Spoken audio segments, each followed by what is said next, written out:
Hello, Christmas autism girl. Welcome back to my channel. So in this video, I'm going to be discussing the best Star Wars couple in my opinion, Kanan and Hera from Star Wars Rebels. So quick spoiler warning, just in case I will be discussing details from the show. So just FYI, if you haven't seen it, even though it came out like almost 10 years ago. Before Rebels. How they met.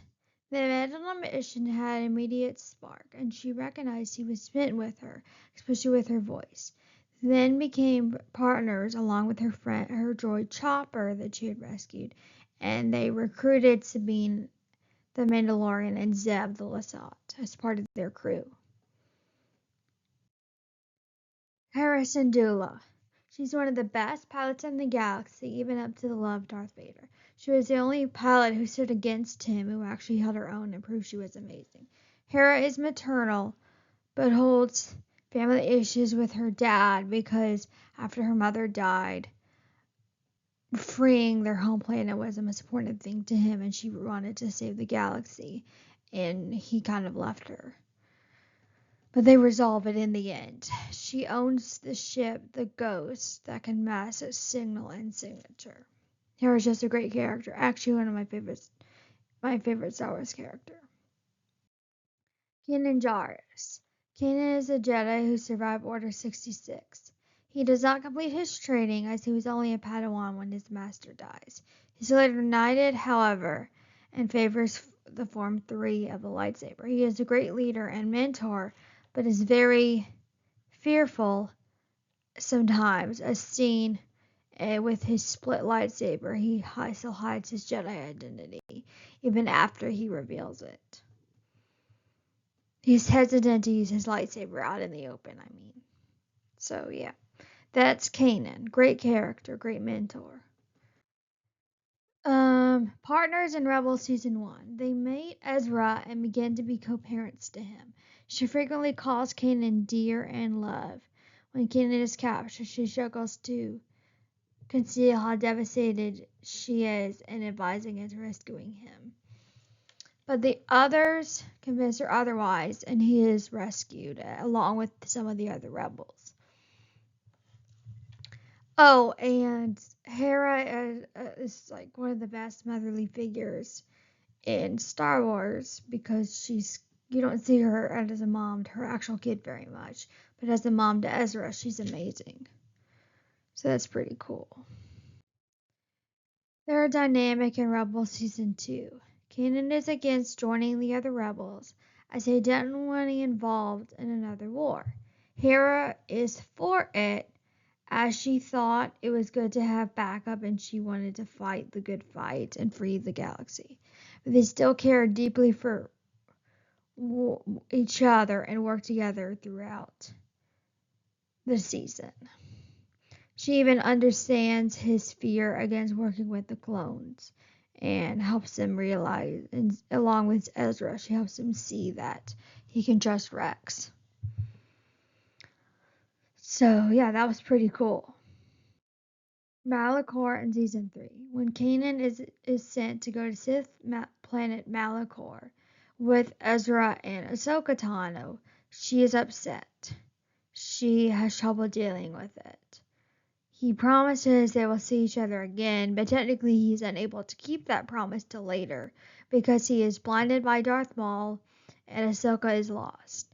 In the beginning of Season 3, he has distanced himself from the Force and from everyone. She goes to him, reminding him that Ezra blames himself for Malachor.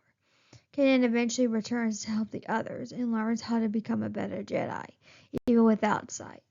They grow closer in this season. And you see she has deep respect and kindness towards him. But in Season 4, their romance in Season 4. The romantic relationship is fully shown in Season 4. They show much affection in the episode Operations, I believe, and with him saying he wishes he could see her. She responds, "You could always see me." And they're unable to have their first kiss till she's about to leave and then they have their first kiss as she leaves to try to convince the other rebels to help bomb the Imperial factory that will um, create these almost unstoppable ships for the Empire. So yeah, there's that. Kanan's death and the aftermath.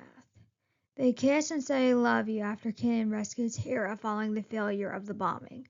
He sacrifices himself and completes their mission by causing the Empire to blow up their own fuel refinery and halt productions on the ships they were trying to stop.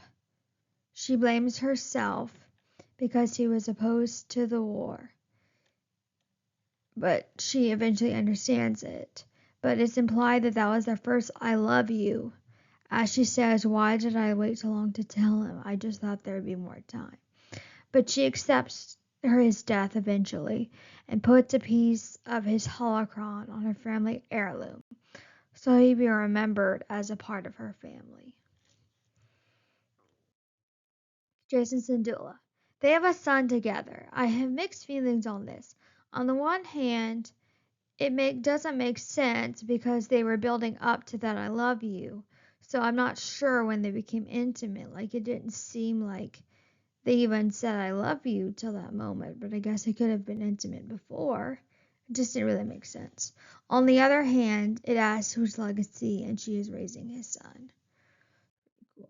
I love conclusion, final thoughts. I love Kanan and Hera. The best, like I've said at the beginning, they're the best Star Wars couple and my fourth favorite couple. They prove that the Jedi were wrong about attachments because Kanan was clearly attached to Hera, that you can have them and still not be tempted to the dark side. You could argue they were actually able to be together, but I think it's interesting that you can have them be a Jedi and not go to the dark side as long as you're able to be with that person. I love how they work together and care deeply for each other. The first "I love you" was so satisfying and beautiful. Actually, a healthy couple in Star Wars despite his death. So that's my thoughts for Kanan and Hera. If you enjoyed this video, please comment, subscribe, all that fun stuff. See you next time. Bye.